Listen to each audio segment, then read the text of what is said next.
Section 107 of the Fair Use Act of 1976 provides protection to use copyrighted material for research, analysis, education, and commentary purposes.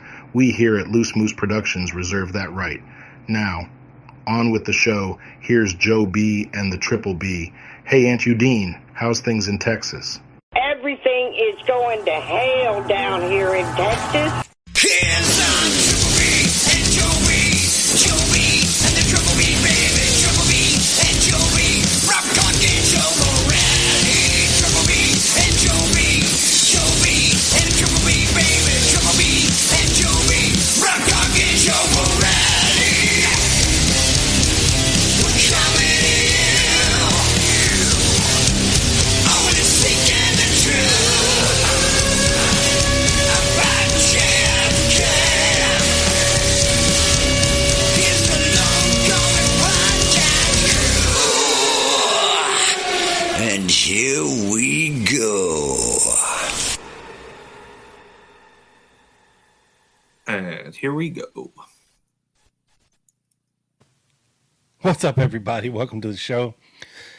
This is your boy, the Triple B, Big Bad Bob, alongside me, wearing his ugly Rangers t-shirt. Handsome Joe Borelli. What's up, Joe? Hey, good evening, Rob, and good evening, everyone in the chat. Hope you had a good week.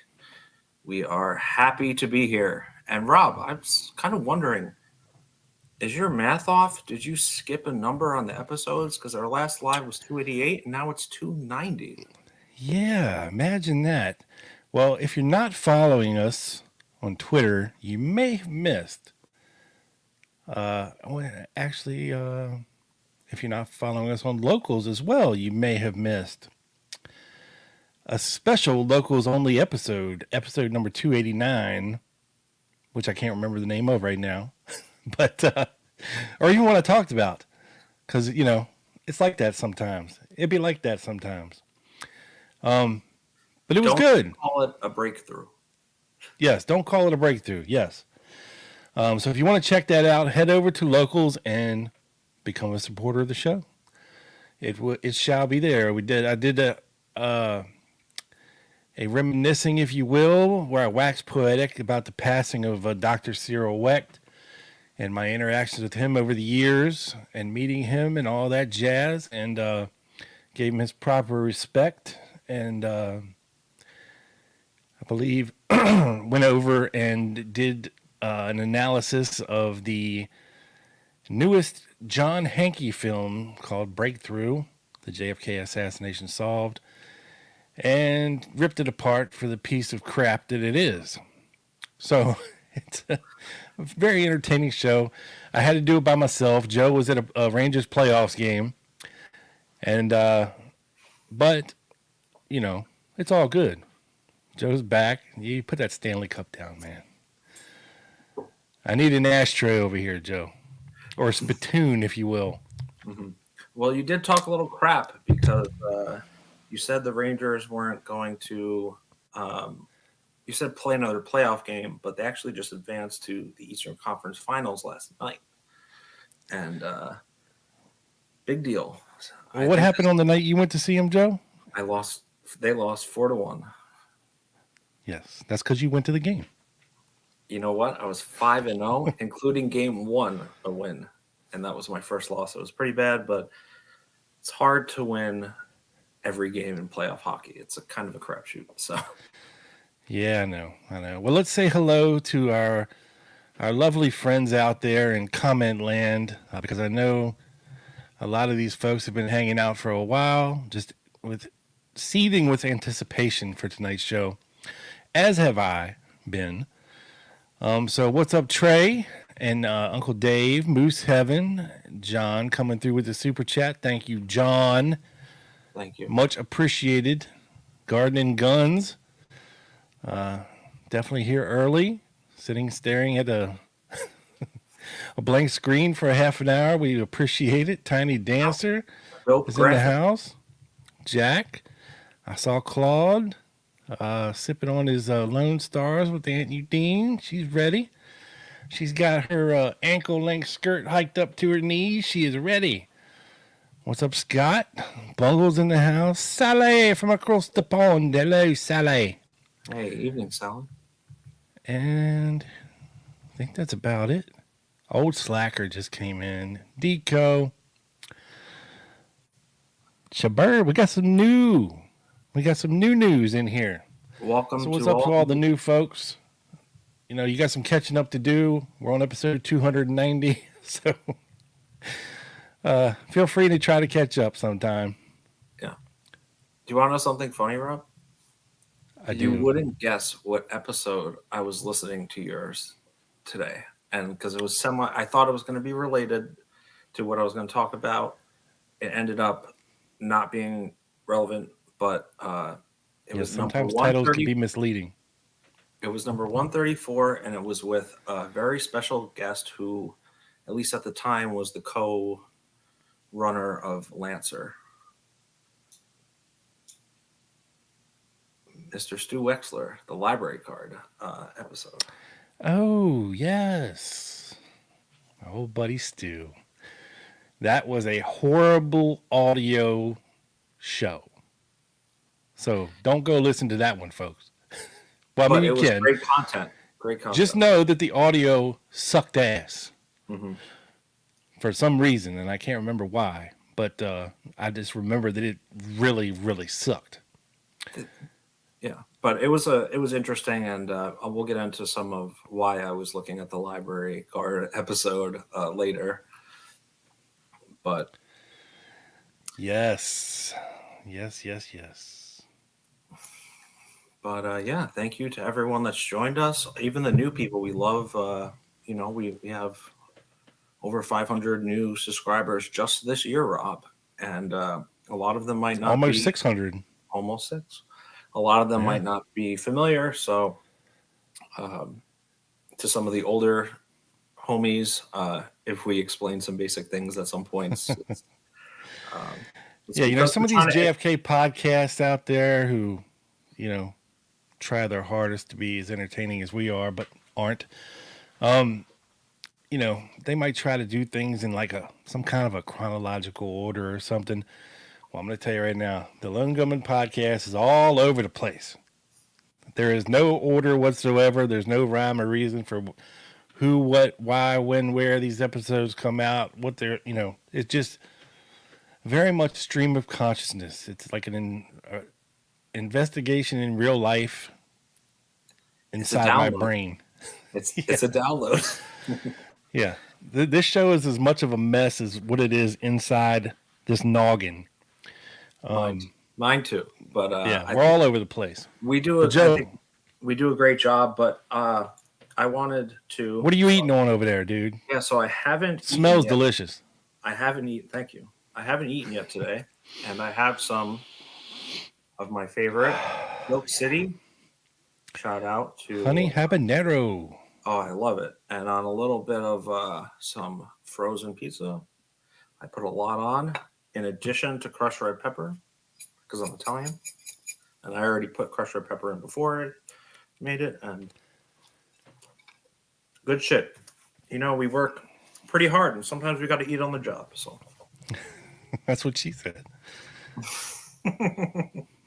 But we encourage all of you to please, down in the description, there's a link where you too can go cop yourself some Silk City hot sauce, honey habanero, Joe's favorite. I might have a new favorite, Joe. What is it? 'Cause Psychic Bigfoot. I was going to say, I haven't tried that yet. And whoa, I did not even notice that. Yes. Oh, that is. There he is back there chilling in front of my license plate. Yes, I can decaw. I can eat this much. I mean, it's some hot sauce and some crushed red, but I have a very high tolerance.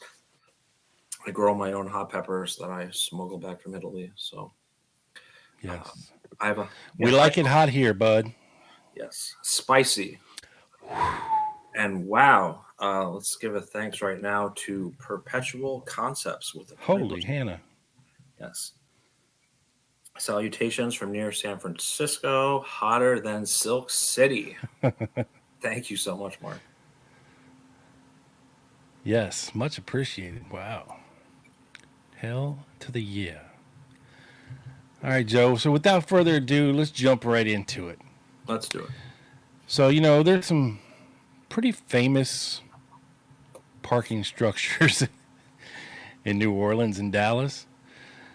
I'm mostly familiar with the Crescent City Garage, where Adrian Alba worked, where Lee Harvey Oswald would come over on his breaks and hang out and read gun magazines with Adrian Alba at the Crescent City Garage, shoot the shit a little bit with him. And,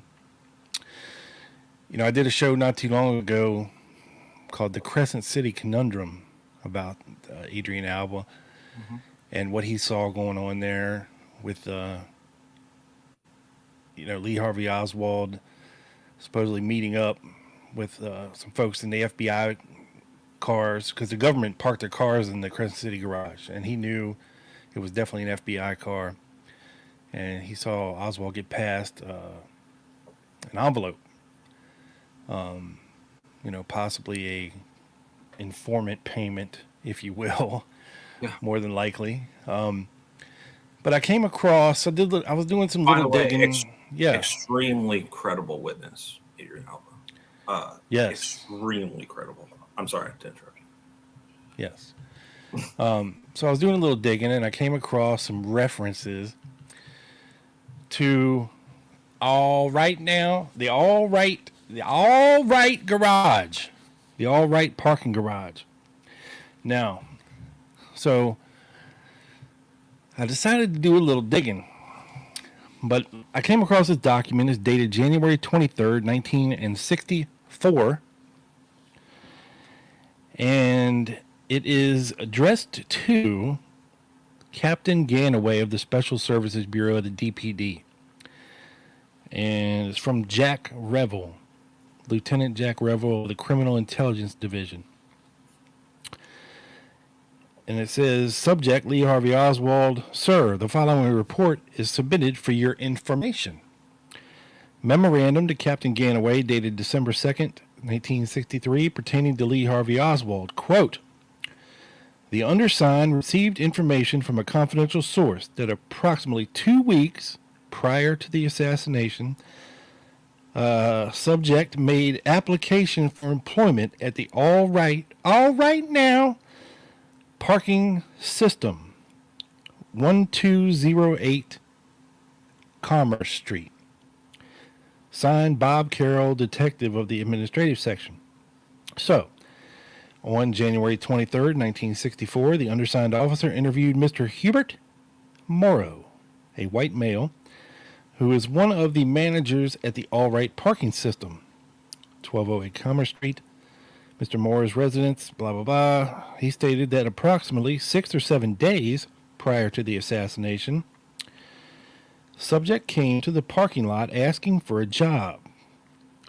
Mr. Morrow stated that while talking to him about the job, subject asked him how high the parking lot building was and if it afforded a good view of Dallas. Mr. Morrow stated that at the time subject was applying for employment, he was dressed in a dirty white t-shirt and blue jeans and was carrying a newspaper, and that it was during the early morning hours.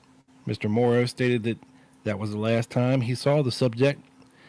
He was waiting to talk with Mr. Claude Hallmark, another one of the managers. Mr. Morrow states that the reason he remembers the subject so well is that he wrote his name down and that he thought the name was Osborne.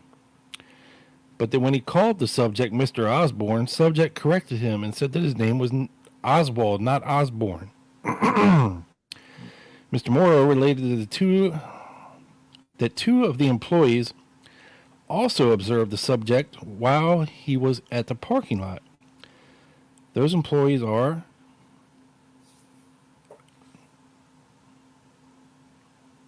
Wyatt Montgomery, a colored male, and Charlie Dobbs, a colored male, or Chinese, whatever C means. Yeah, Montgomery is still employed at the parking lot, but Charlie Dobbs is no longer there. Mr. Morrow did not know the residence addresses of these employees, and the personnel files were not available at this time of the interview. Now, that got me thinking. All right. This is... So Commerce Street wasn't along the motorcade route, but it was actually one street over. Okay? It was one street over. From what street? The main street that they were coming down. Okay. Me. Because Commerce dumped into Dealey Plaza, Main Street dumped into Dealey Plaza, and Elm Street dumps into Dealey Plaza. Okay? And then you have the three, funneling down, going through the triple underpass. But it was one street over, one block over, if you will. So if this structure was high enough, he could have possibly have been afforded a view, maybe a very brief view, of the motorcade as it went through Dallas. Possibly. So... From the parking garage. Yes. So, but thinking that made me think, all right, well, what the hell else was on Commerce Street? Wasn't the Carousel Club on Commerce Street? So I go back and look, and the address is 1208 Commerce Street. The Carousel Club is 1312. That's less than a block. That's pretty goddamn close. Right? That's really close. So, never realized. This is what the All Rite Parking Garage looked like in the early 60s. All right, we're looking down the street. There's a bar on the corner, and then the parking garage is after that. And then there's another cross street, and then right after the cross street, about a half a block up, would have been the Carousel Club on the right. And the Adolphus is right across from the Carousel Club on the left. Okay? Now this is what it looks like now.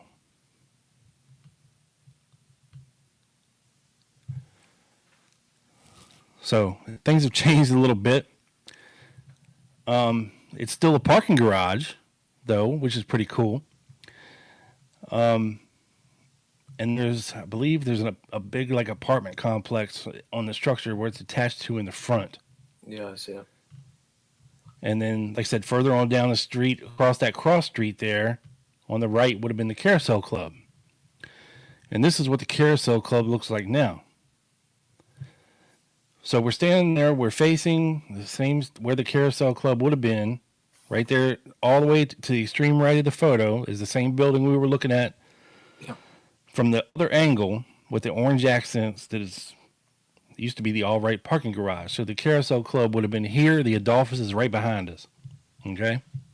So is the orange accent still a parking garage, or is it behind that? And is it residential? Well, it seems to be all part of one building. Yeah. Because the structure in the front that's right on the street goes 30 stories straight up. But the parking garage structure is not that high. Yeah, residential. It's maybe only 4 levels high or 5 levels high or something. But this is it again from the backside. Yep. You see the top of the parking structure right there, and then you can see the balconies of the apartment building up near the top of the middle of the photograph.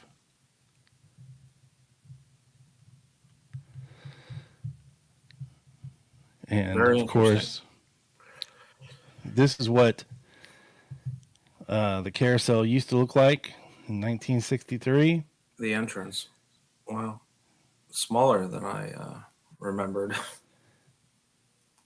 Yeah, well, I want to say that the barbecue place is on the bottom, right? And then that door to the left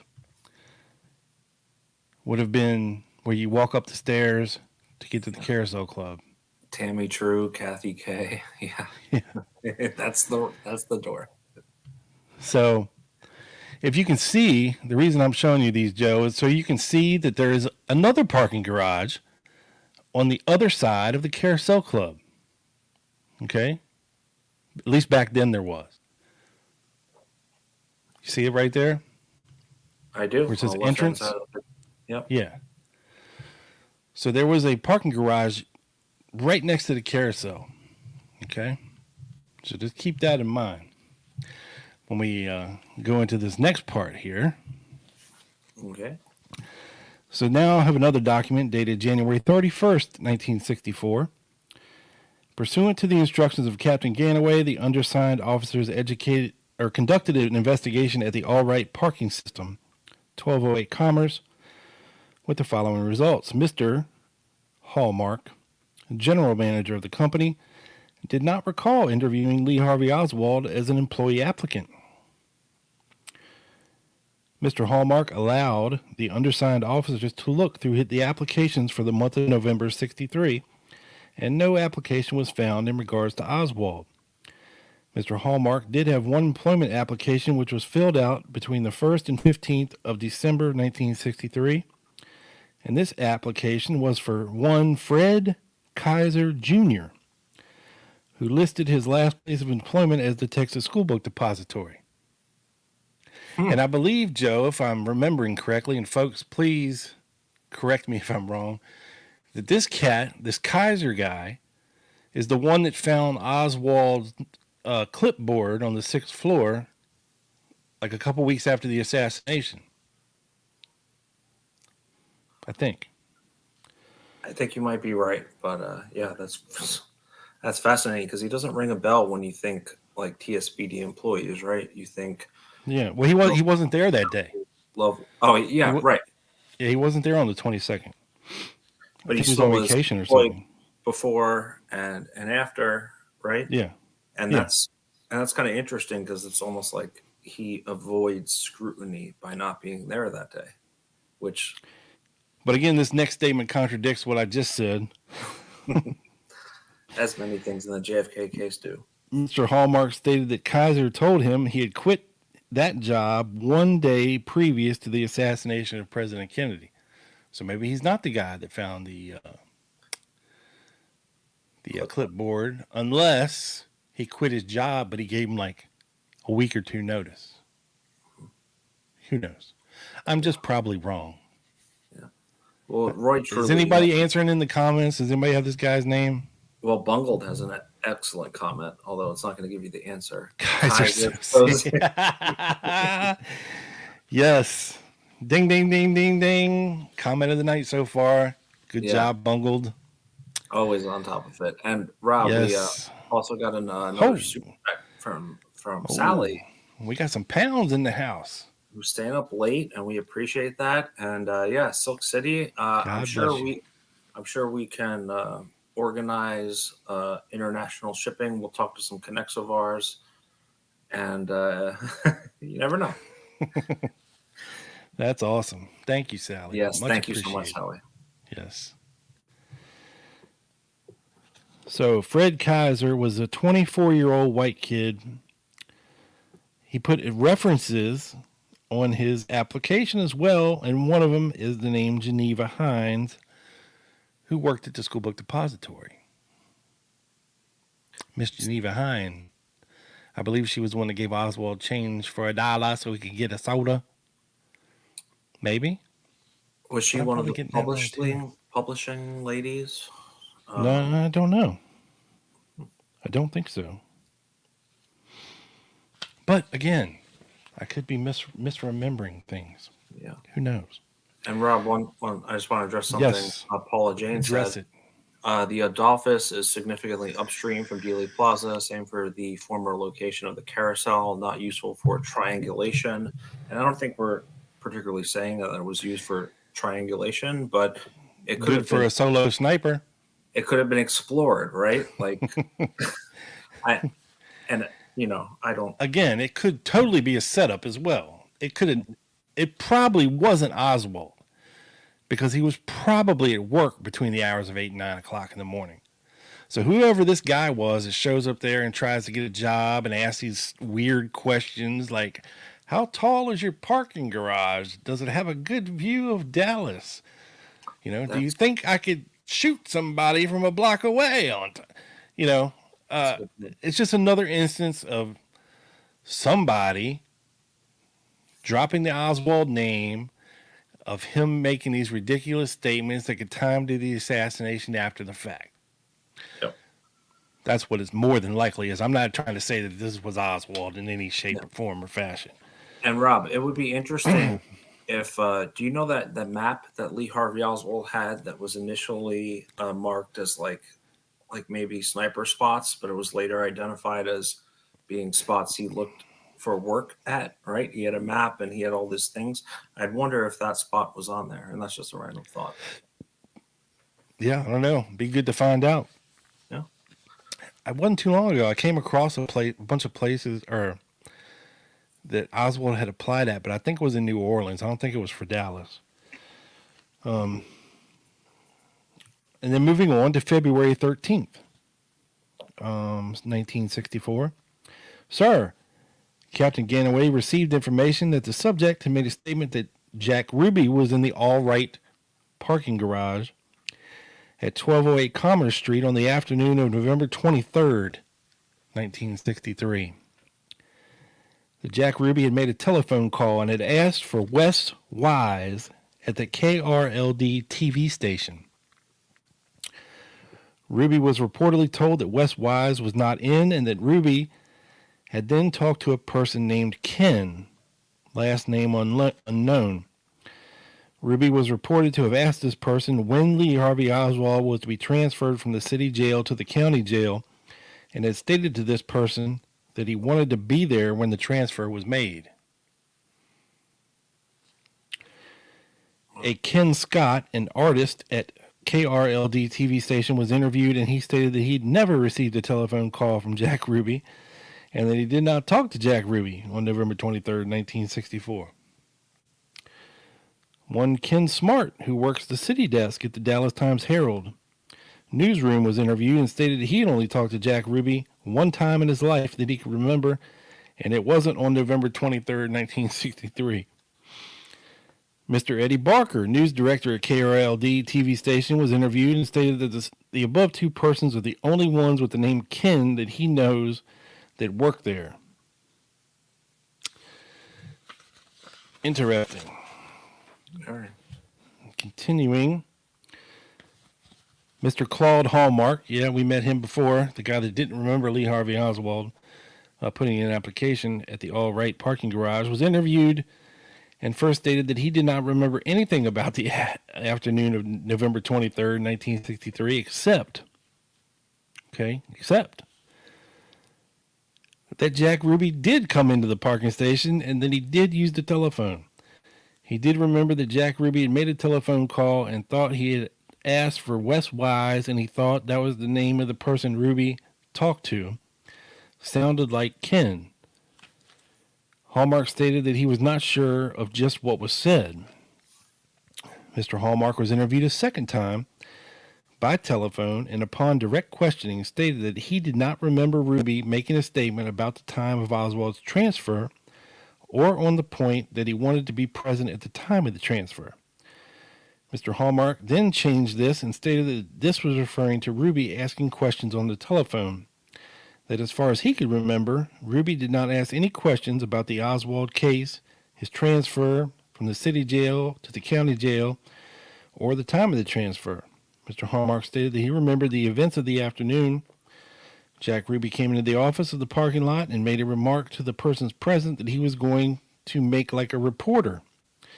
Mr. Hallmark stated that during the time Ruby was on the telephone, he did most of the talking and appeared to be giving information to the other person, the one he was calling, rather than asking questions and receiving information. Hallmark stated that most of the telephone conversation did appear to be dominated by the subject of the president's assassination and Lee Harvey Oswald, but that he did not remember any specific remarks or statements, nor did he hear a specific question regarding Lee Harvey's transfer, nor the time of the transfer. Respectfully submitted, LD Stringfellow, Detective, Criminal Intelligence Division. Officers' comments at the bottom of the thing. During prior attempts at interviewing Mr. Hallmark, it was discovered that he appeared to be a very busy person. The above conversation was solicited by telephone in the interest of expediting this report. Because Joe, managing a parking garage is very busy. Yeah, you don't have time to read gun magazines or bullshit with other people in adjoining businesses on their lunch break. Yes, he's very, very busy man. I'm a very busy man, sir. Yes. Please. I don't have time to meet with you, but I can pencil you in for 5 minutes telephone convo. Let's go. Right. What you got? Now, to bring this all to a head and wrap it all up for you folks, got one more document for you.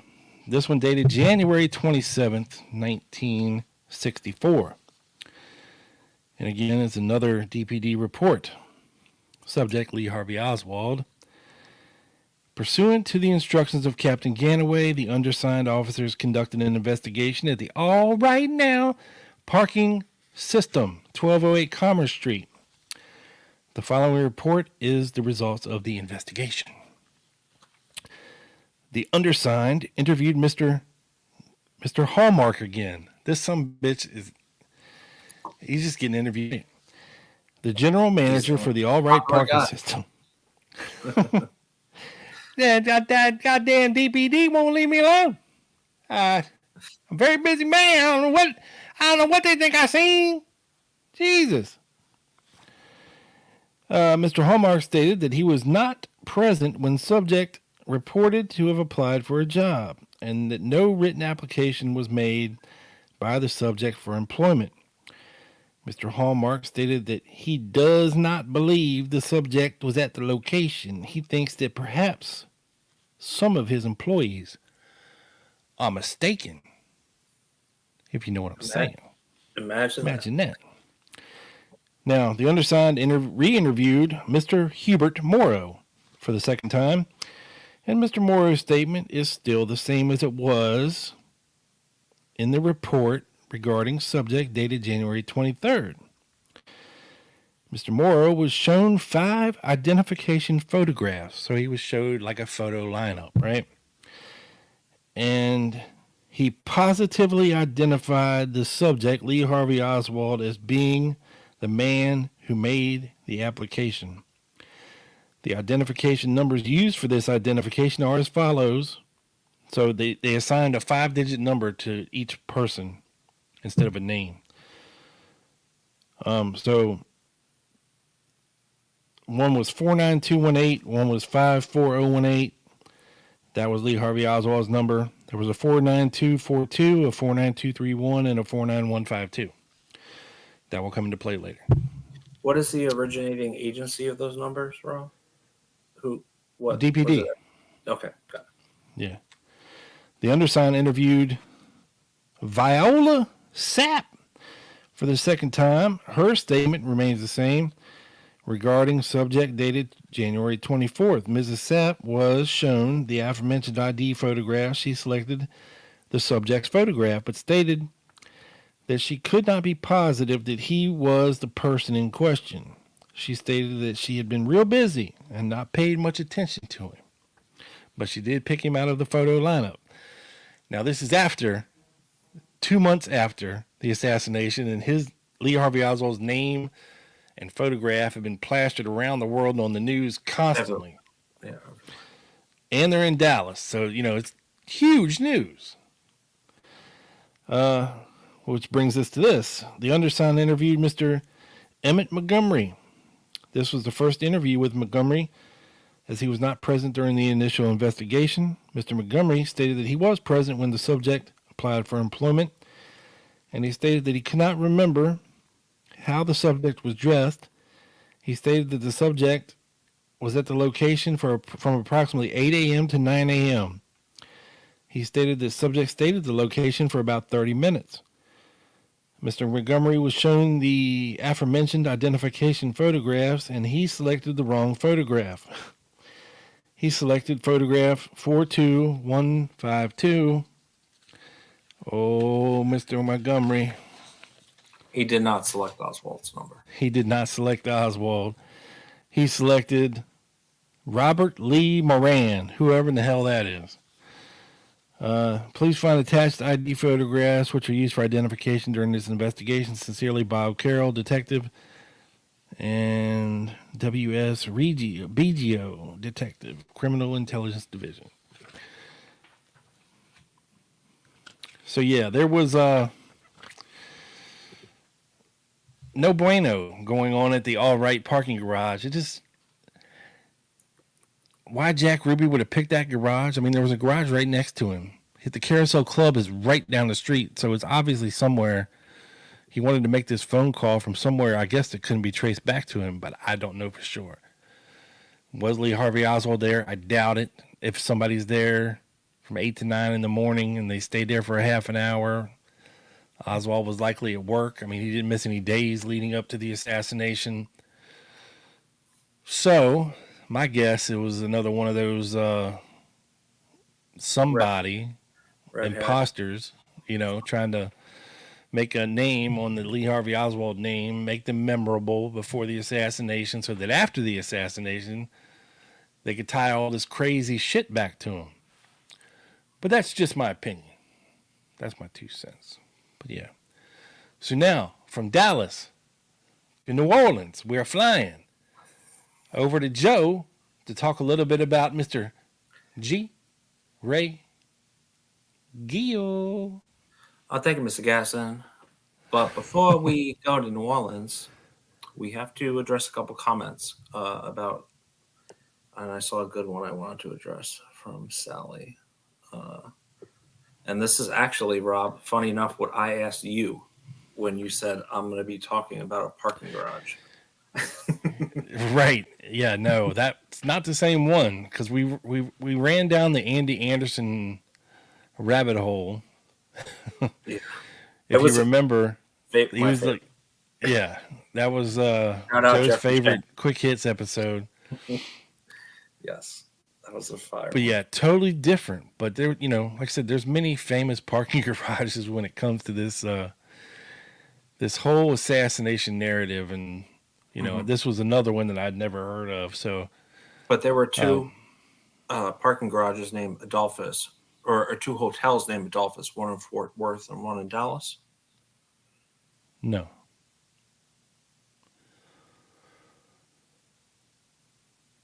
So they just had the manager has to have the same name or something.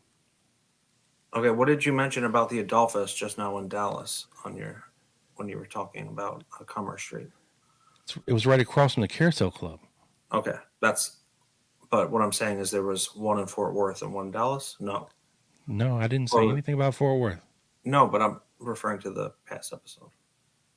I don't know, Jay. Go back and listen to the past episode. Okay, I think it was Adolphus and another. I don't think it was Adolphus. Okay, I could be wrong. We can go back in the record. I'm sorry, I wanted to address that question. We got Trey. According to Groden, the lady handed the change to Oswald as the first shot was fired. Yes, Geneva Hines. Mm-hmm. Oh, fun fact, Joe. Mm-hmm. Andy Anderson of the Adolphus Hotel had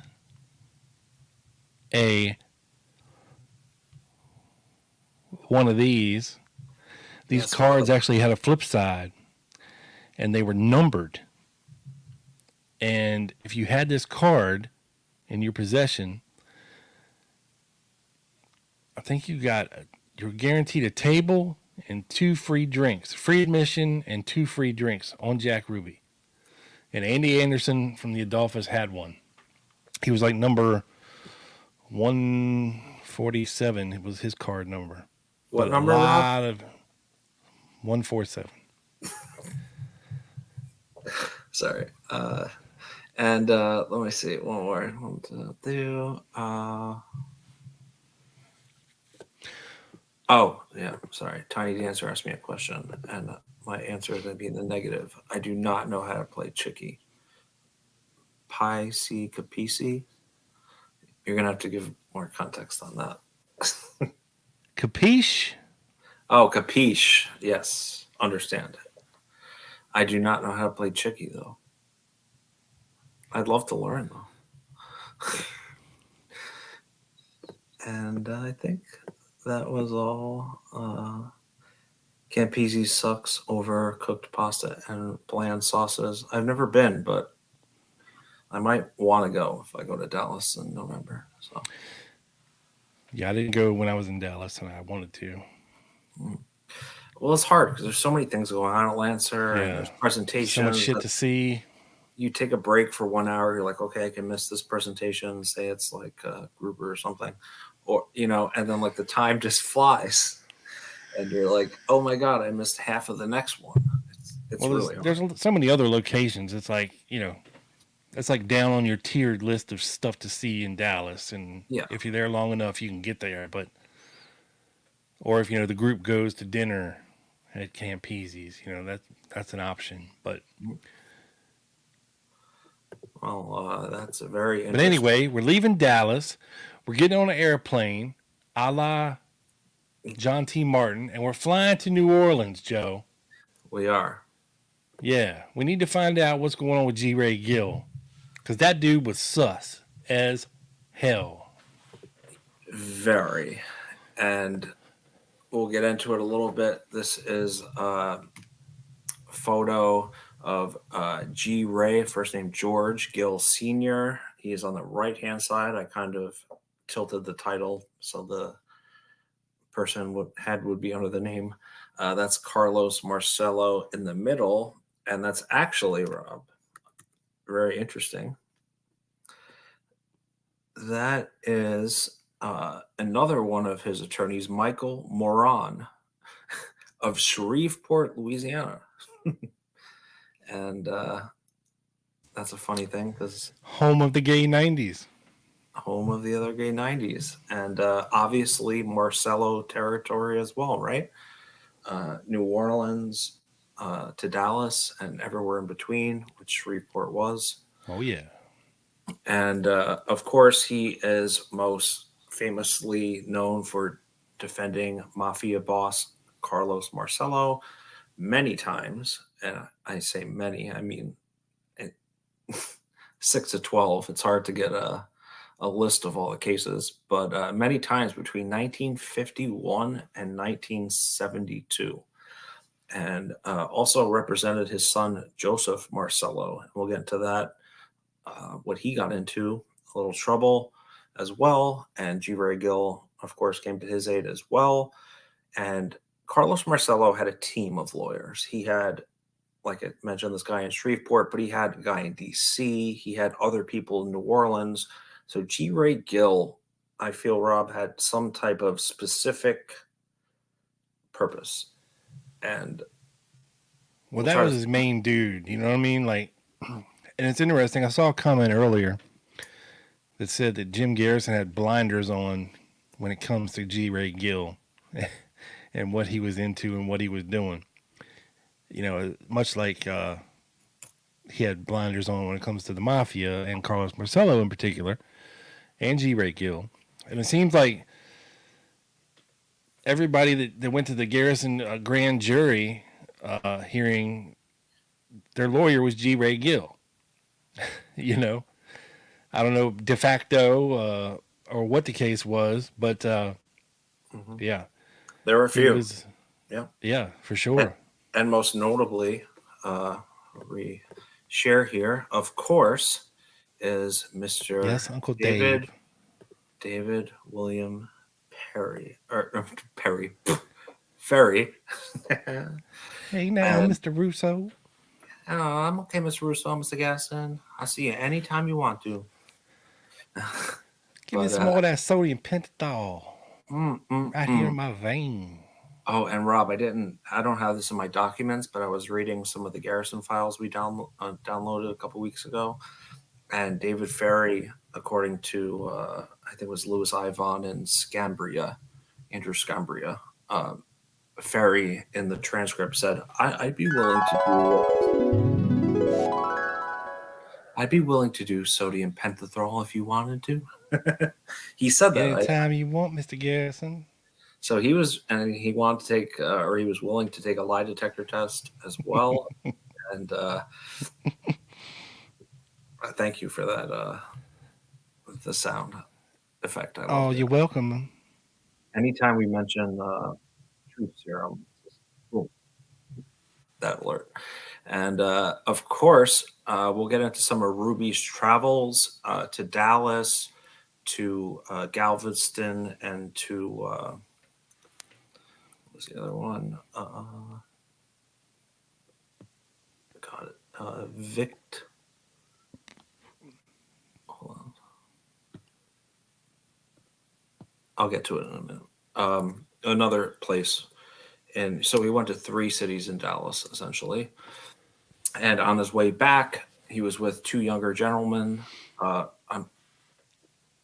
Ferrie, I have Ruby here, blah, blah, blah. That Jack Martin had sold him out and alerted the New Orleans parish on Ferrie's alleged relationship with Oswald and the Civil Air Patrol by one of our favorite people, Rob, Mr. Jack Martin. But this is interview with Ferrie. Yes.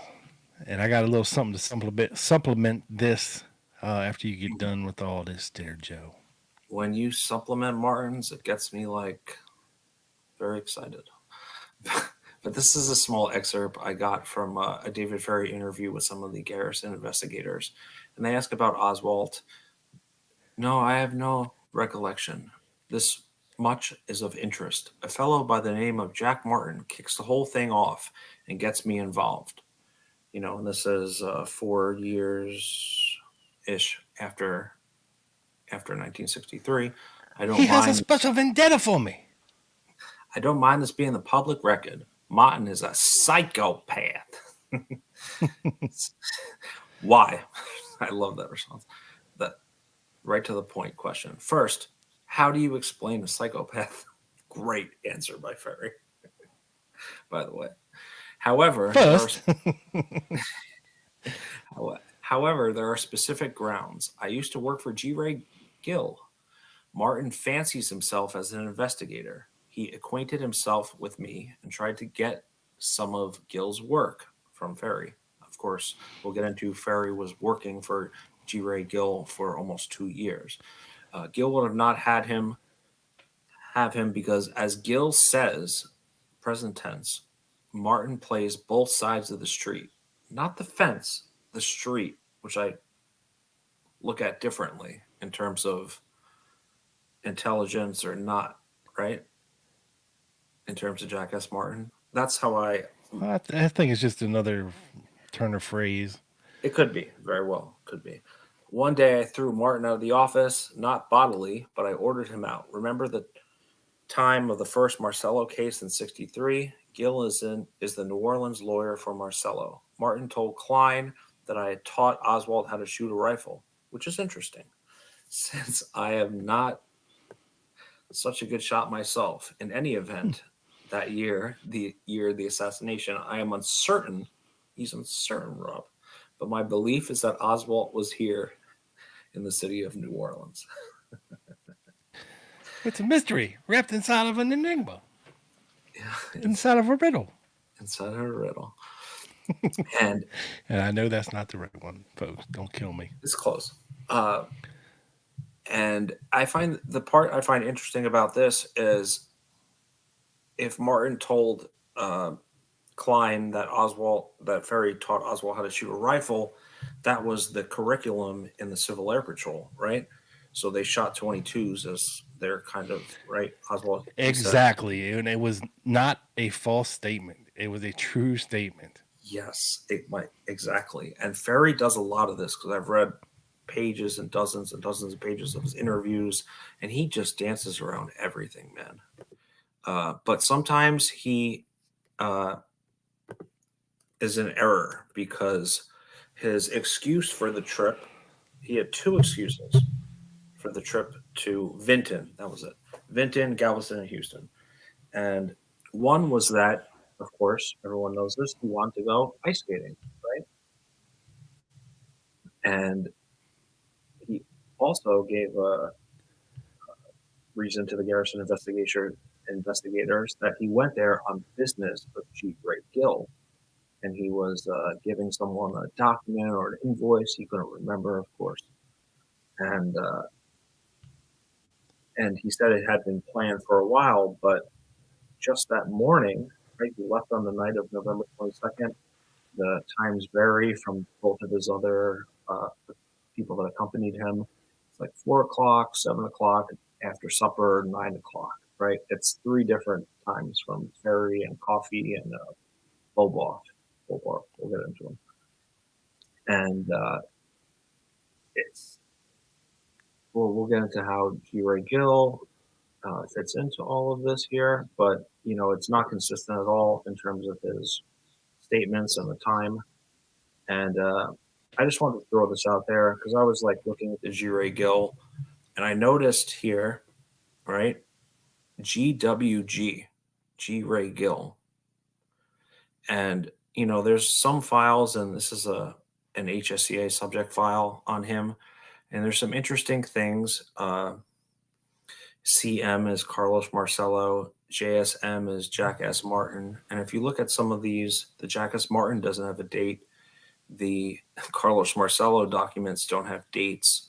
So it's really interesting. So what I did was I searched just CW or GWG and GWG, and that, excuse my circling, but that brings up other documents that don't come up when you search G. Wray Gill in quotations. Let's say I'm Mary Farrell, of course.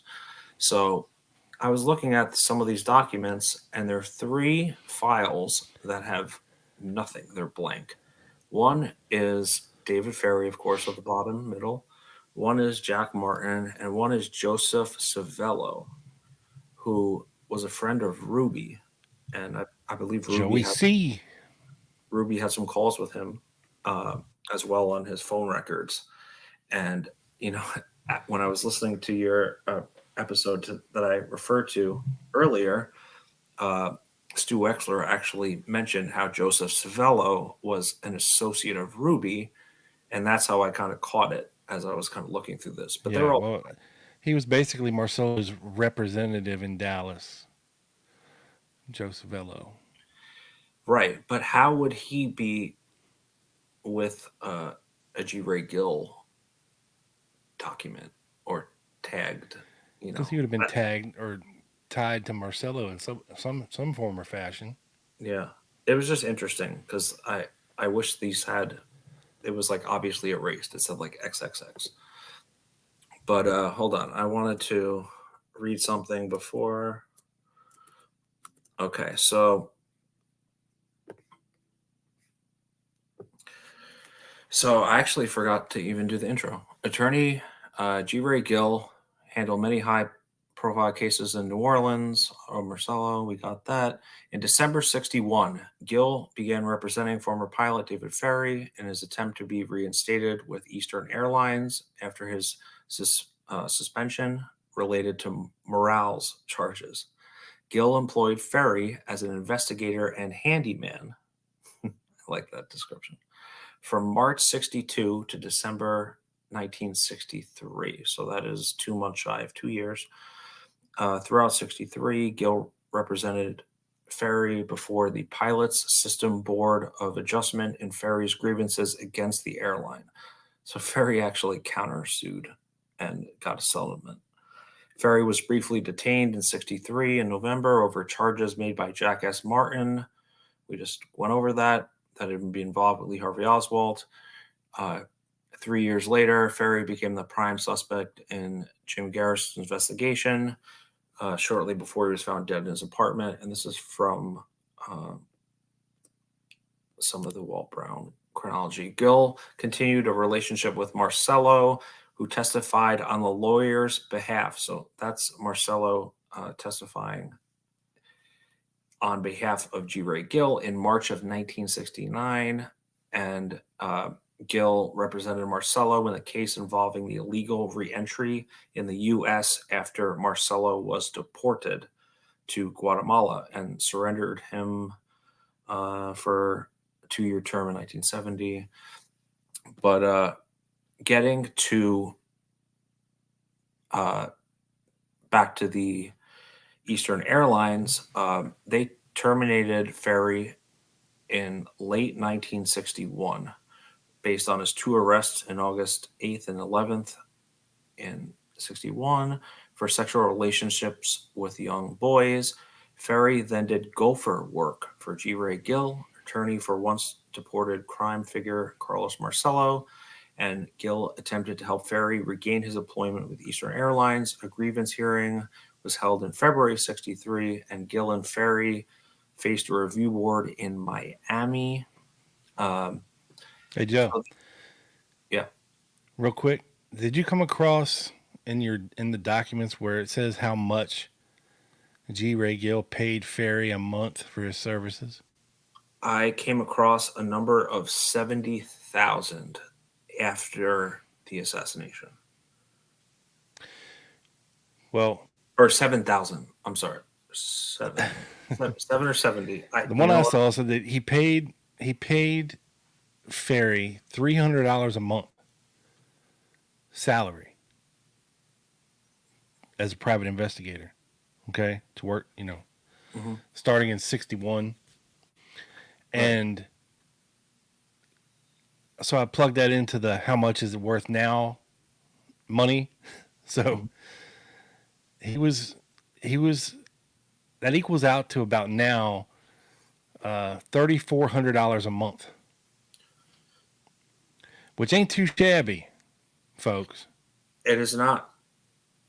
And you have to consider, I ran across a lot of documents, HSCA documents, FBI documents, that Ferrie was actually working off his debt to G. Wray Gill by working as a private investigator with his office and a law clerk, right, for almost 2 years, right, or 1961 to almost the end of 1963.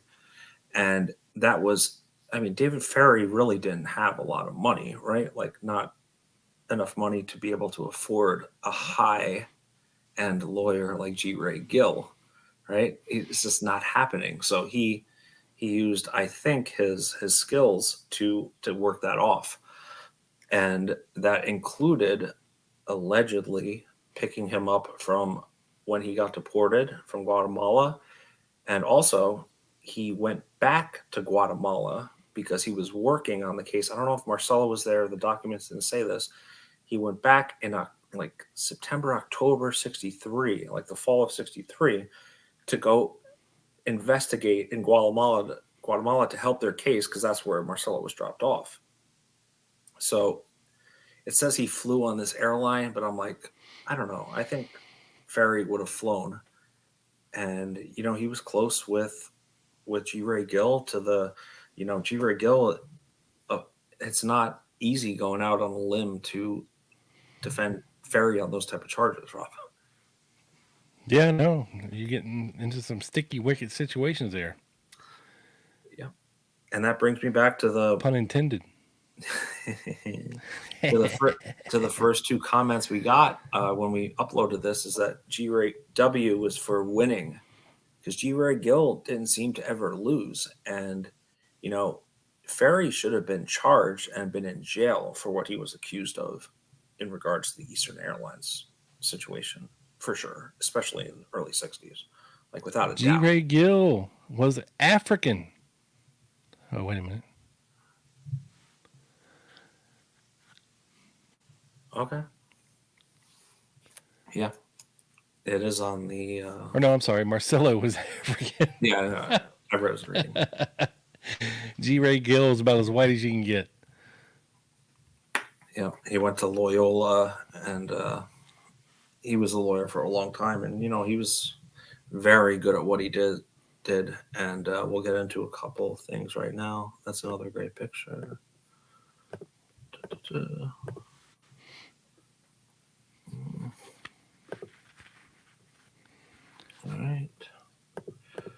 So, can you see this, Rob? Did I share it right? Yes. But Okay, it's on so a slide you've already done.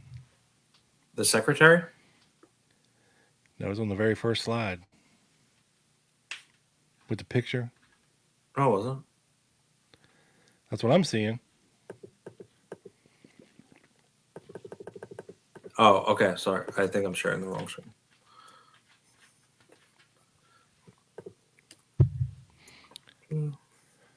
So Wray Gill also had some problems of his own, as we'll see. Can you see this, Rob?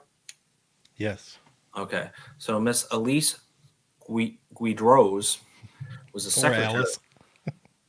I'm sorry, or Alice. Did I say Elise?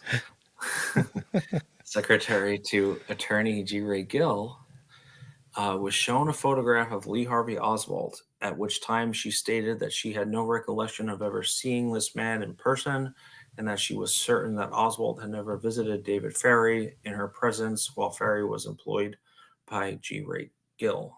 And the most important thing here, I think, is the date, because you're talking 5 days after the assassination. The FBI is going to Wray Gill's office and showing his secretary pictures of Oswald. Now, I do not think that Lee Harvey Oswald would have ever needed to go into Wray Gill's office, right? He could have never afforded him in a million years. And, you'd probably be knocked like down a notch and be forwarded to like Dean Andrews or something like what happened allegedly. But this is 5 days after the assassination. The FBI is going to Wray Gill's office and looking into things and questioning his secretaries, which means there's some potential meat on the bone, I think. I don't think they're just going there that early in the investigation just for kicks. But in 1968, the New Orleans District Judge exonerated Aaron Cohn of the Metropolitan Crime Division from his intimidation of City Councilman Eddie Sapir as charged by the New Orleans DA office. The charges were leveled against Cohn following his public disclosures that Sapir was a close confidant of Marcello, and Wray Gill, attorney for Marcello, approached the Captain Fred Roth of Jefferson Parish Intelligence Unit and inferred he could help Roth financially if he could alleviate some of the heat developing out of current Jefferson Parish investigation into a car purchased from Leonard Cunning, who was shot and killed in Kansas City on October 1st, 1968. When this car was purchased, Marcello's son, there we go, I was referring to earlier, Joseph C. Marcello, was signed as the purchaser, and Marcello fears that his own son will be subjected to unfavorable publicity if this is taken through. So Wray Gill comes to the rescue again for Carlos Marcello's son, Joseph. And if there's something that indicates how close they were and how much they trusted each other, I think if your son got in trouble, you'd hire the attorney that you knew could get him out of it, for sure. Yep, especially when you had the money to do so. Yeah, and Marcello did. This is also another document that corroborates the previous document in terms of I guess it was called the Louisiana Loan and Trust and Thrift Scandal. But it involved his son, and also Wray Gill came to the rescue on that again and brought Joseph Marcello. So he got pissed, I guess, and left the deposition twice and had to be brought back into the room by Wray Gill. So trusted indeed. And this is something I also found in the Garrison files in April 1969, and this is to James Alcock, assistant DA, and it has to do with a former client of Wray Gill who had hired her. Her name is Clara Flowerny Bootsy Gay. How'd she get the Bootsy nickname? That'd be an interesting story. She probably wore little booties all the time, Joe. Yeah. I'm Clara Flournoy Bootsy Gay. Yeah, and she's probably dope, I'm guessing. But she made several trips to Gill's office and observed David Ferrie, who had an office at Gill's office, and understood that Ferrie was an investigator for Gill. Yes, he was, for 2 years. The day following the JFK assassination on Saturday, she, Mrs. Gay, went to Gill's office and observed that 2 female employees were cleaning out Ferrie's desk. She saw a chart or a sketch, and what caught her eye was the fact that this chart had Elm written on it, as in Elm Street, on what appeared to be a street. There was also a building, and on the street was a square with the letters VIP written in the square. I don't know what that means. That means it's a very important place on the map, Joe. Or very important person. True. Now, when Joe told me about this beforehand, immediately came to my mind was the whole Beckham thing, right? And what he alleged took place in the presence of Wray Gill and David Ferrie. So let me bring this up real quick. See if this works.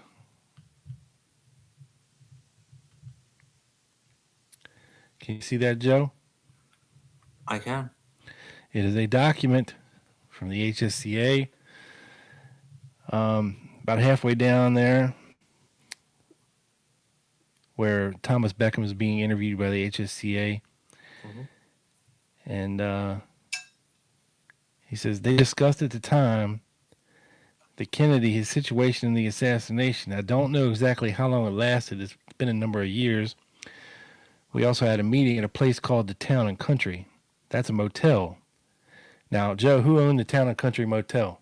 Mr. Carlos Marcello. Thank you. That's a motel, vaguely as I can remember, on the right-hand side of a highway going out towards the airport. This meeting was attended by a Marcello. There was a Wray Gill and us there at the time. And at that particular meeting, the Cuban issue was discussed. The president, his involvement, and how different things, how the president refused to give air support, things like this were discussed. Also, I delivered a package approximately, I'd say, 2 weeks to Dallas prior to the assassination of the president to a Mr. Howard. That would be Lawrence Howard, Joe. Mm-hmm. And he says, I went into Mr. Wray Gill's office. I was told to go there by Mr. Ferrie, which I know real well.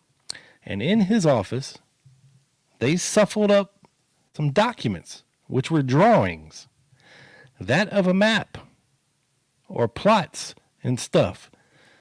There were some pictures of buildings and cars, and was regular pictures, but they wasn't glossy. They were put inside of an envelope, at which time Wray Gill handed me. It was either $100 or $200, and told me that I was going to be taken to the airport.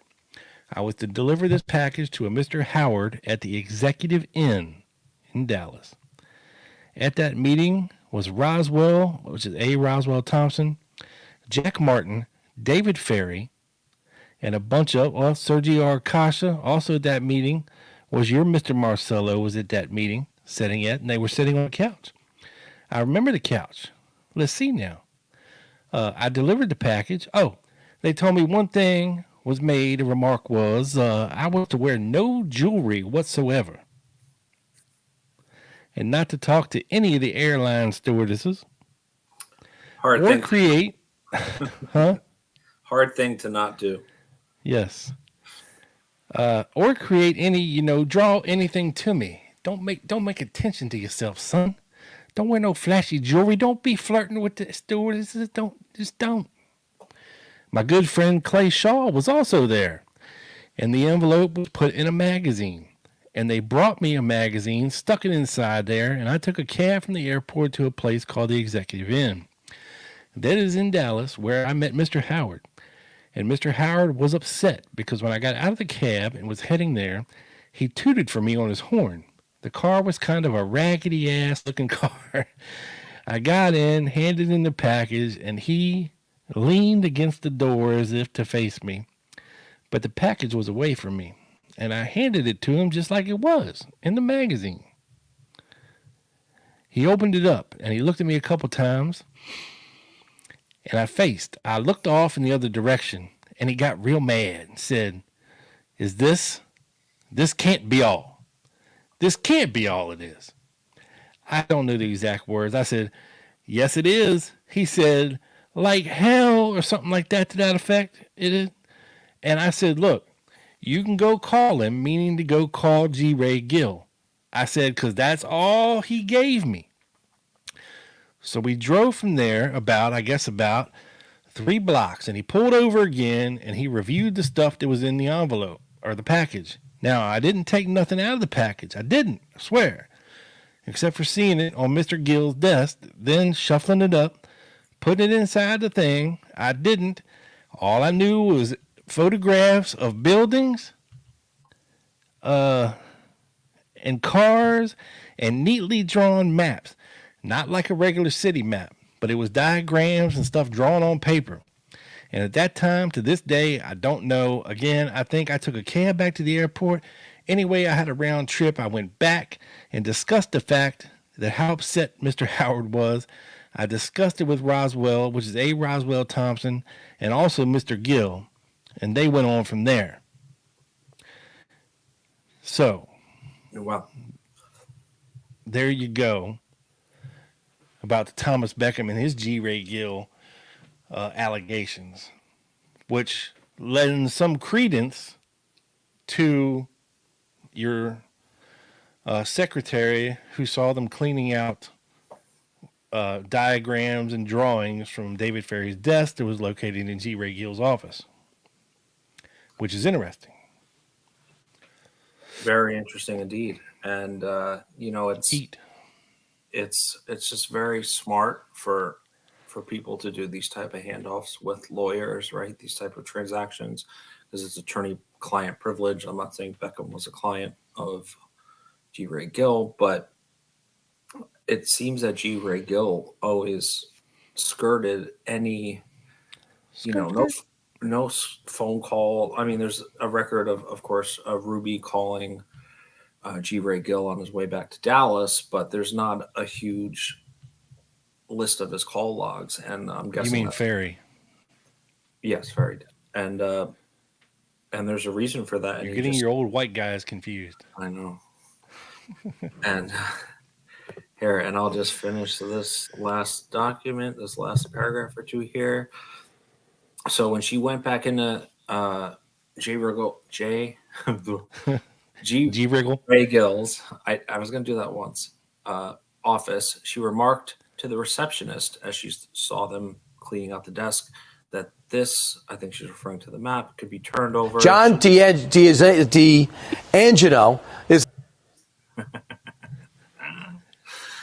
that this should be turned over to the FBI. The receptionist then picked it off the desk and threw it in the trash, stating it was nothing. Mrs. Gay stated she then took the document from the trash can, stating that she would give it to the FBI anyway. The receptionist then grabbed the document back from Mrs. Gay's hand and again threw it in the trash for the second time. And I said, "Oh, bitch, no, you didn't." Yeah.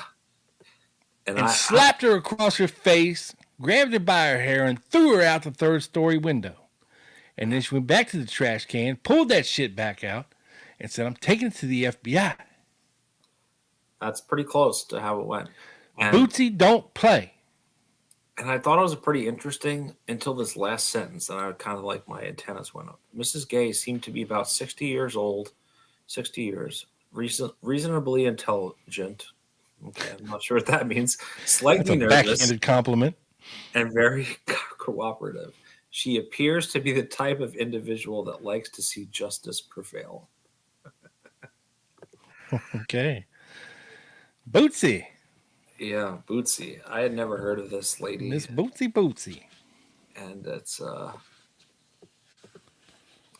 very interesting thing, and I just want to read one more thing. So when Ferrie was being asked by Garrison investigators, December 15th, 66, he's asked a question if he took any trips with Morris Brownlee, and he goes, "Yes, I think so, but I'm not sure about this. I told you he talks in like double speak the whole time. I would have to ask Gill, so I have to ask my lawyer. Somewhere back in 61 or 62, sorry, Ferrie didn't talk like that. I had to go to Mississippi for Gill on an oil bill. And I think that means collecting some type of bill, but I don't know. I believe I took Brownlee with me because at that time he was doing a little work for Gill too. I believe that on one of the many trips we took down to Vinton, Texas, that's one of the stops he made on his Texas assassination weekend trip, because we were back and forth quite a number of times. I believe he was on one of those trips. Morris went along with Alice Goudreau, which it's like it says question mark spelling, and that is the secretary that was raided 5 days after the assassination. Alice Goudreau's. Got it right that time. So Elise, there we go. Elise Alice. See, you're messing me up here. But I think the point to take away here is that when Wray Gill defended you, even when it came from David Ferrie, which were pretty damning allegations, to Carlos Marcello, who spent a lot less time, maybe with the exception of Santo Traficante, in jail than other mafia bosses, or didn't get stuffed in didn't get killed or stuffed in an oil drum or something like that. Everyone and Leighton Martins had some connections with him as well. He was alleged to have helped him out, and his Leighton Martins and one of the guys, Balboff, however you say it, ball buffer. He was. When Ferrie came back to New Orleans from his Dallas trip on the assassination weekend, he dropped Balboff off, and him and Leighton Martins, got arrested on the 24th, the Sunday night, and Ferrie had to go in the next day after fleeing on the recommendation of Wray Gill, and Get out of town, boy, as fast as you can. Yeah. Garrison sniffing around here for you. Yeah. And Jack Martin was behind it all, as they usually are, Rob. Bastards, I tell you. Of course, he wasn't a real Martin, Suggs, but. All right. So, we're going to get back on the airplane. What? You want to address a comment or two? Because I haven't looked at them in a minute.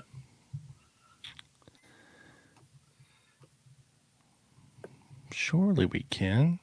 Has anyone considered that Ruby might have been or that there may have been a Ruby double? Bit off topic. It's actually not that off topic, because Rob showed a very interesting picture on the solo podcast you did.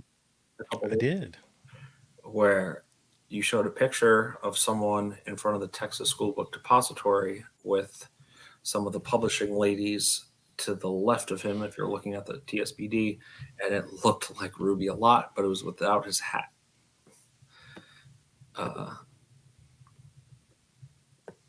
Marcelo's birth name was Calogero. Yeah, I saw that, Minicorde.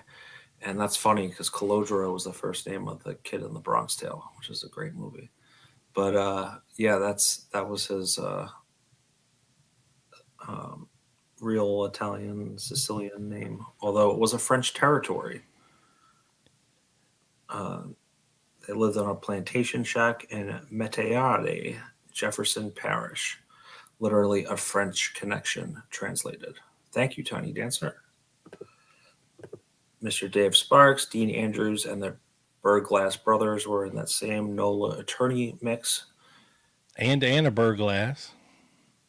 Mm-hmm. And I actually came across a couple of things that said Dean Andrews also did some work for Wray Gill as well.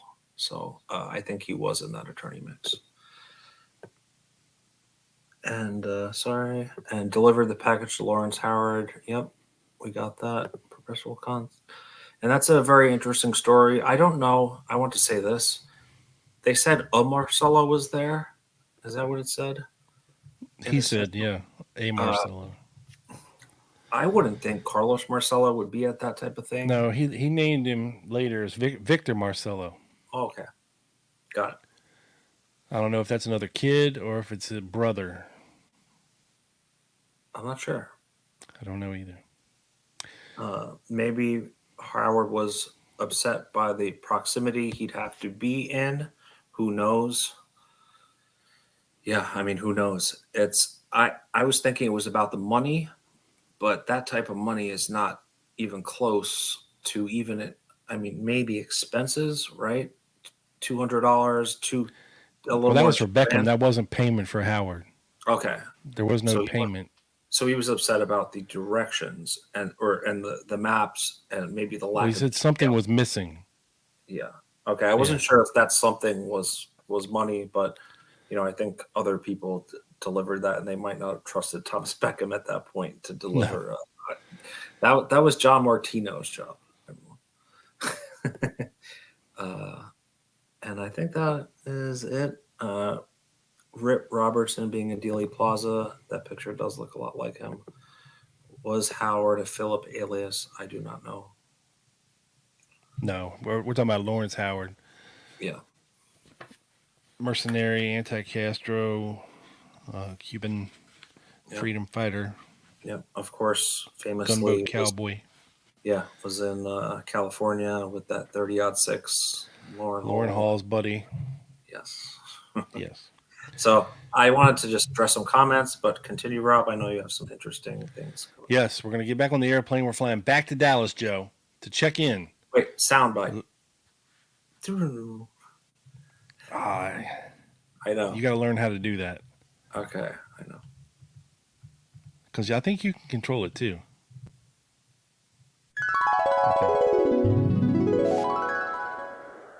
Okay, sir. All right, back to Dallas. And we're going to be talking about this dude for a second. This snazzy fellow right here. His name is Pierce Allman. And any of you folks who have ever taken a tour at the 6th floor museum in Dallas, at the School Book Depository, you will have heard Pierce Allman's voice. He's the one that guides you through the tour. Now, he passed away back in 2022. And what the website will tell you and what he's been saying for years is this.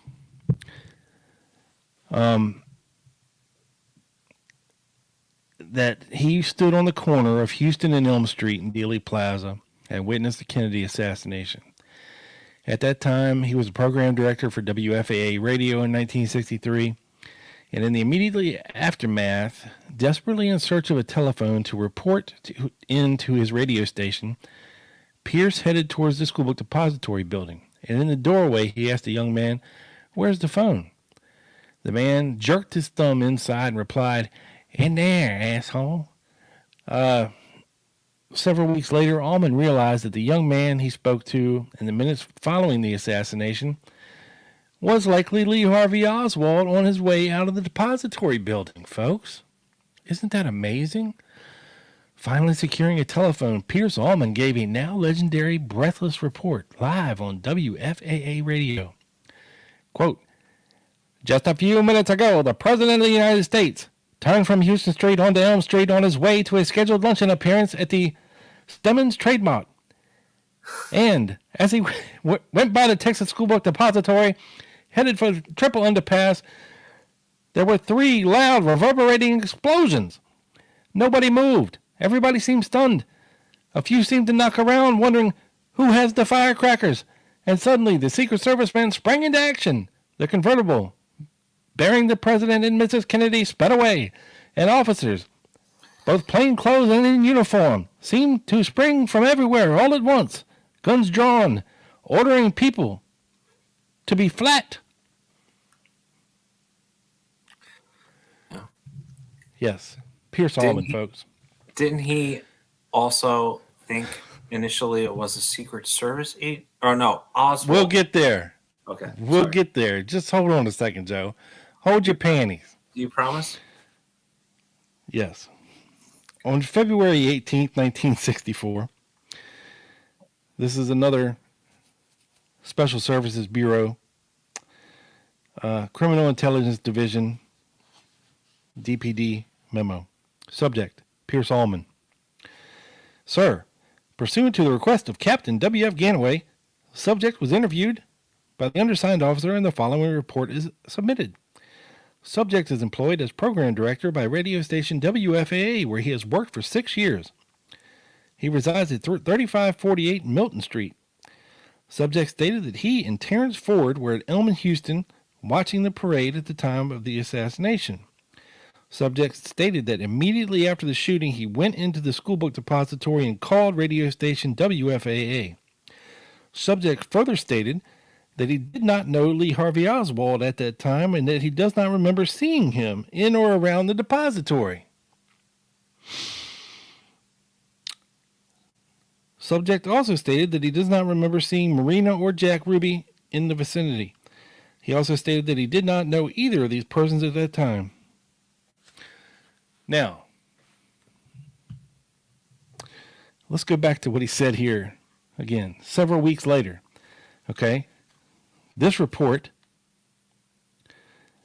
is 2 months later. So, according to him, several weeks later, Allman realized the young man he spoke to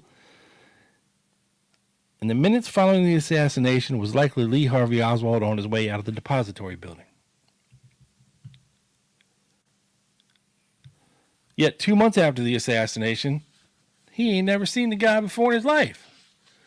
Talk about somebody making a career out of nothing other than being at the right place at the right time, saying some total BS. Sometimes that's all you need. Well, and to back that up, Joe, February 18th, 1964, another criminal intelligence report from the DPD, this one concerning Terrence Ford, the guy who was with Pierce Allman. Subject resides at blah, blah, blah with his wife. He's been employed with WFAA Communications Center since July 3rd, 63, and is presently working in the promotion department of the company. Subject stated that on November 22nd, 1963, he and Pierce Allman were standing near the corner of Elm and Houston watching President John F. Kennedy's motorcade. Suddenly, 3 shots rang out, and he and Allman started running. A few minutes later, they ran into the schoolbook depository building where Allman used a telephone to call his radio station. Subject stated that he was not acquainted with Lee Harvey Oswald or Jack Ruby, nor did he remember meeting either of them on the day of the assassination. He also said that he was leaving the aforementioned building. Someone took his name and address, but he doesn't know who the person was.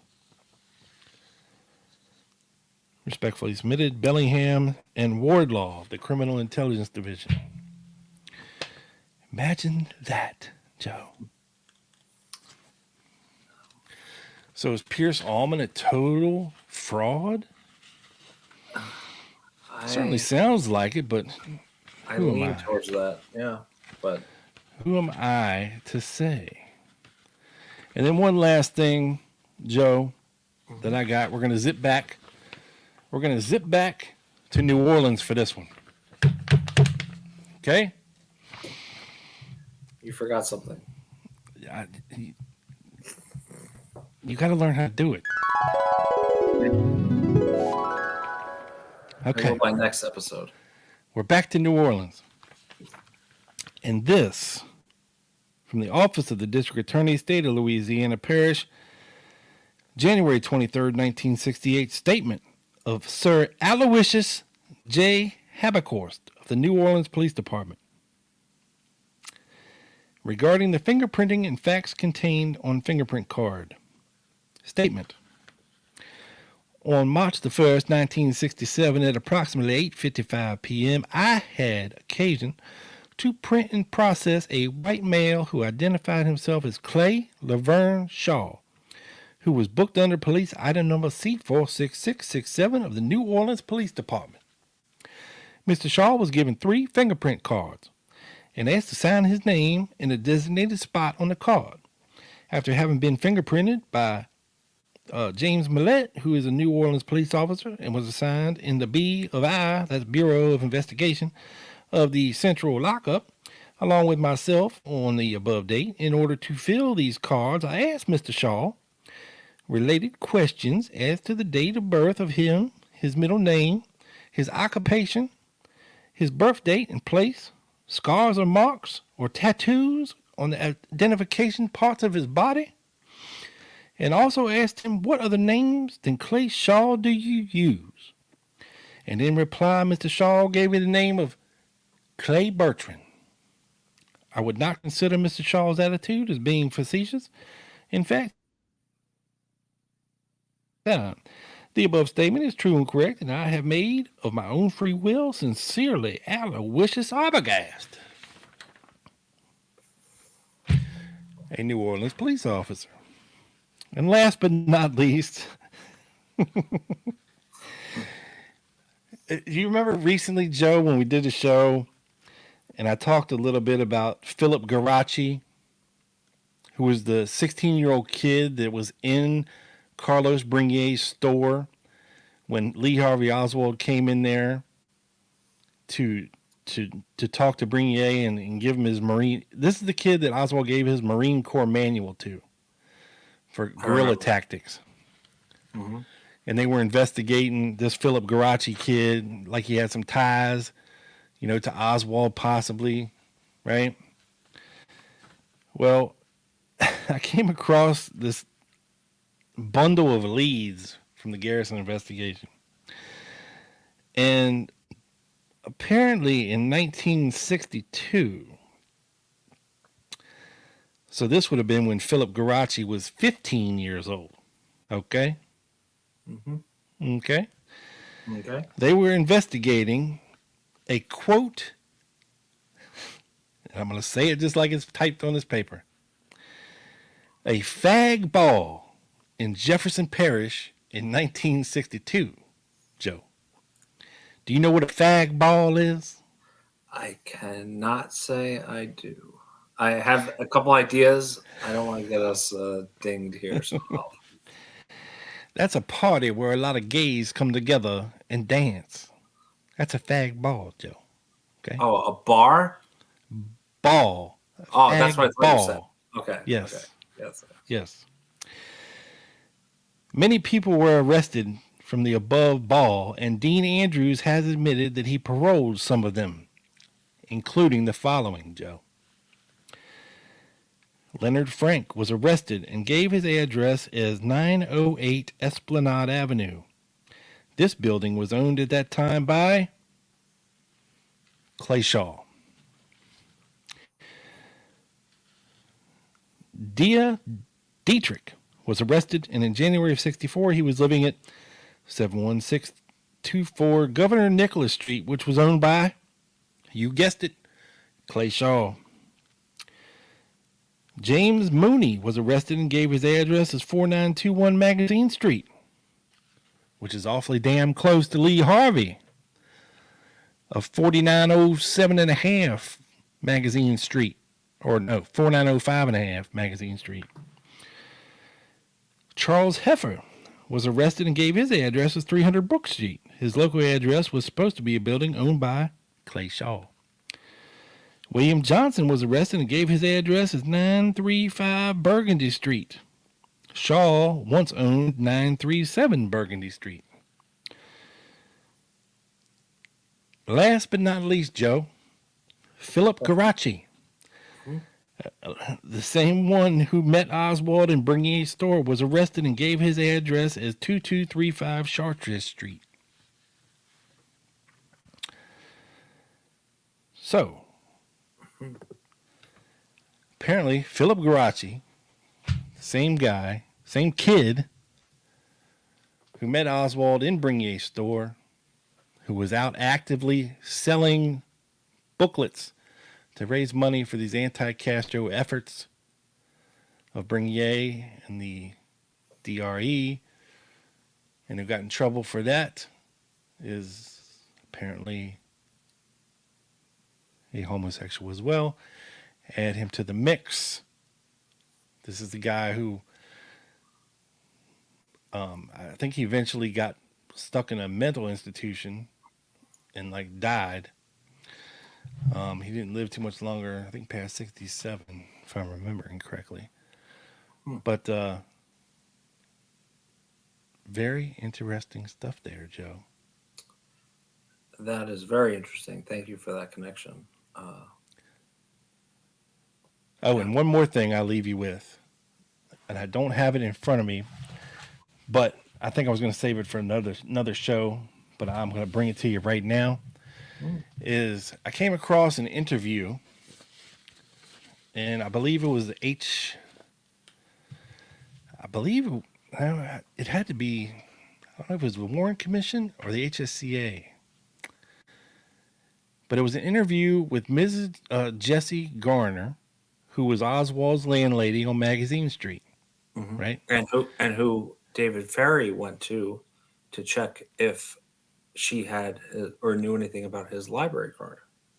Yes, thank you for stealing my thunder. So awesome of you. We're on the same page. I didn't know. Dick! But anyway, the point of that was David Ferrie shows up there the night, was it the night after the assassination? I believe it actually was Or night of. Before he left to Texas. Yeah, I think it was the night of the assassination, to her house. Yep. Asking about Lee Harvey Oswald, which he would have no reason to do unless he had been associated with him. And they kept cutting her off and wouldn't let her answer. And it was an interesting exchange, but I'll bring it on the next show. I remember what it was now. It was part of the Clay Shaw trial transcript, and they wouldn't let her say what David Ferrie said to her. And it's a funny, comical, like back and forth. But I will bring it next show, I promise. But anyway, Joe, do you have anything else for these fine folks tonight? Well, I'm sorry. I didn't mean to steal your thunder. It's what you do best, my friend. But, you save surprises for me, and sometimes I don't exactly know what is coming. But we are on the same page. I think we should look at it in a positive way. And I didn't steal that much thunder. You got to it like 30 seconds after. So, it is what it is, But I encourage first of all, I want to thank everyone for joining us tonight. That is an awesome cap. And I can't wait to try that Silk City flavor. The Psychic Bigfoot. Cinderfella. What does that mean, Rob?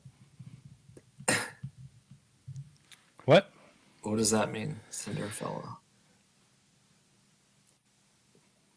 That's Uncle Dave talking shit about you. Oh. I just thought it was funny. It is funny. No, he was talking about the fag ball. Oh, okay. Yeah, that Cinderfella. Yeah, that is very interesting. And I've never heard that term before at all. I guess it's just like a ball, like a dance, right? Well, Dave's old school. He's old school. I respect. He's a former cop. He's probably busted up a fag ball or two in his day. Mm-hmm. Be my guess. Yeah, but I want to just close by saying I think if you haven't seen or you want to see Rob's episode number 289, the breakthrough of something, I forgot the name. Don't call it a breakthrough. That is on our locals channel called JFK Assassination Conversation, and that is the same logo, the Lone Gunman Podcast green logo. And you could also share documents over there and engage with us. So I had a great time, Rob. We didn't make it 2.5 hours. Nope, we're close. No, we're not too bad. We had a lot of info to squeeze in there for everybody, and we thank everybody for hanging out with us. You know, we really appreciate all the support and feedback from you guys, and you make our Friday nights very special. It's always a pleasure to hang out with you guys, and yeah, I mean, it's cool. So for Joe Borelli and his dingy Rangers t-shirt, and the Triple B, Big Bad Bob, and Bigfoot, not only here, he's also lurking right there. He's always lurking in the background, folks. See you guys next week. We can't wait. Yeah, so for Air Guitar Borelli, it's your boy, the Triple B.